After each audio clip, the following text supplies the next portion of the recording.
What's up, guys? Too many toys from I Hate Mud here again with the 72 Toyota Landcruiser restoration. I only got about an hour of work on the truck today. I actually came up here to look at some tools some guy was selling. So I live in Middletown, Delaware, and I got to drive up to Upper Darby, Pennsylvania, which is about an hour 15 minutes ride. But I was leaving work, so I work in Wilmington, so it takes about, I don't know, an hour considering it was rush hour traffic. But disappointing. The guy he had a nice Miller XMT 304, which is a really good industrial multi-process welder, but the prices he was asking was ridiculous. So he inherited a bunch of these tools from some guy that abandoned his property he was leasing.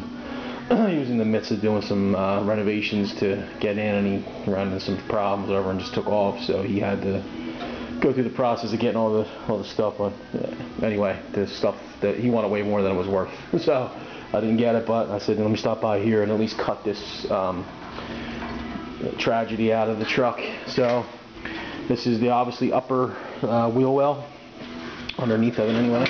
Removed, and it's rough.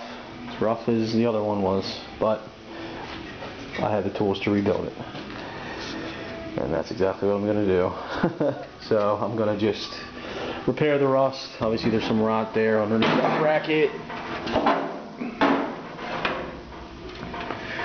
And there's some rot there, and dolly the shit out of this. I'm sure some of this will be rotted. And stick this up here. You can see right here, I got my work cut out for me, because this truck I think was hit or backed into something or whatever. You can see the good old Bondo here. This was all hooked up, so that's gonna have to get cut out, and I'll have to weld a piece in there and all, and it's gonna be fun. It's gonna be great. But like I said, I have the tools to do it, and though time is hard to come by, I do find time to look around with this shit. Anyway, I just wanted to show you guys too the amount of friggin' undercoat here, which is great. It's like a river. It's like a river of shitty rubberized undercoat, which in my opinion doesn't do anything for rust protection. It's like a sponge. But yeah, I'm gonna have to repair the this is another design flaw. Toyota loved to do this. So this was the main problem with the 84 to 88 beds. They call it like the triple lap seam here. You got 3 pieces of metal meeting in spot welds. Well, I mean, dirt and shit's just gonna obviously get lodged in there, and as the time comes on, as it gets worse, you can see holes form, and it just starts to eat the shit out of it. And I mean, I've seen some cruisers with the rot. I mean, basically it was like this part gone. It was rotted that bad, and we're definitely in the smack dab in the rust belt here. So I am no stranger to rust.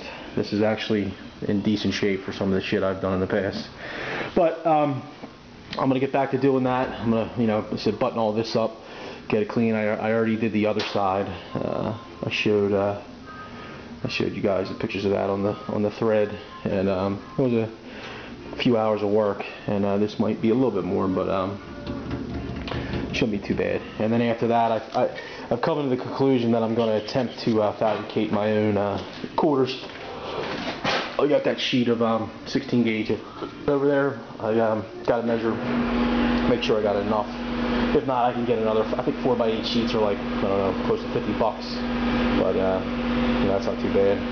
And then do that. So my main plan now is I'm going to do this next time, fix this piece here, and then I'm going to start on the rear sill, the rear floor pan, put the inner wheel wells back in, cut this quarter out, make the other quarter panel, get this side buttoned up. Now that side, I'm going to have to probably do the same thing. So obviously the rear floor pan won't get done until that side gets done, but I don't think it's as bad. It doesn't seem as bad as here, because obviously it wasn't hitting on this side, and I'll still have to take it off, but I think I can. It doesn't really seem like there's any rot along the bottom there, so I can just take it off, and my sandblaster is actually working good again, so I can blast these things and clean them up and put them back in. There's still some rot I got to fix there, and I got to dolly out the center's a little bowed in the middle. It's got a little concave. So, but cut stops here. I don't really want to cut any more out of this thing. I want to start getting everything lined up in the ASN. I actually am buying a 74 that has a hard top that I'm going to use, because I actually want to get that hard top on here, make sure my lines are good. It's got doors. Put the doors on, you know, to try to get my sheet metal lined up so that I'm not killing myself later on. So I'll show you guys the piece that I made out here. Alright, I didn't make it, I fixed it. My dad's finishing up this bug he's had for shit a year and a half. Little Bob. So here we go.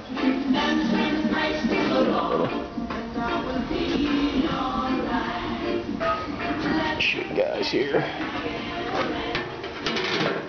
So yeah, I just made that piece here, made this section here. I'm gonna clean it off and then strip down, you know, the majority of the undercoat. I actually had to make a piece for here as well up top, and then I was in a rush, but I had to grind that down.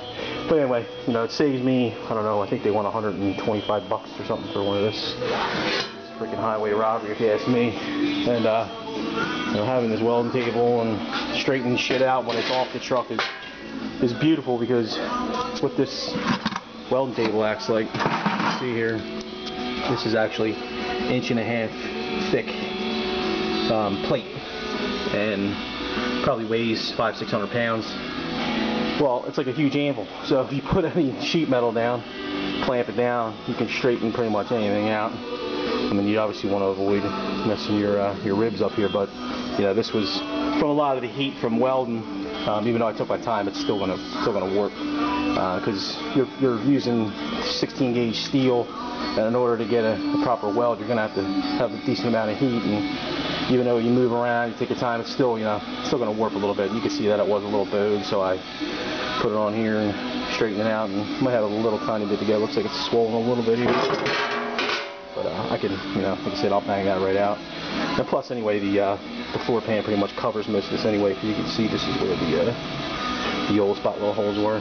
So, like I said, this just saves me the money of buying a new piece. It's OEM. It's flat. It's easy to work with. So that's why I'm going to do the same on the other one. Pretty much both inner wheel wells are going to get repaired instead of replaced. So the fab, I fabbed up the rear sill, the floor pans, the rear floor pans, and I'm going to do the quarters. So most of, you know, 75% of the ASN of this truck is going to be fabricated, but it's probably not going to rust like it did from the factory, because I'm going to try to, you know, take care of all the imperfections that Toyota did. And this is to say every freaking manufacturer does the same shit. They don't. I don't know if it's they don't know or they don't care, but there's definitely design flaws in some of these automobiles. But I love the Landcruisers because they're flat, man. Everything's easy to work with. Your majority of it's all flat. Everything's, you know, easy to. It's 90 degrees. Not many curves. Like the early Broncos are a little tougher. A lot of curves and a lot of spot welds on the Broncos. But that's where we're at, man. So I'm gonna be up here not till next Sunday. This Sunday I gotta do Christmas shopping, but I will be up here next Sunday with probably another vid and a bunch of other pictures. So stay tuned. I hate mud. Too many toys. Thanks a lot. Take care, guys.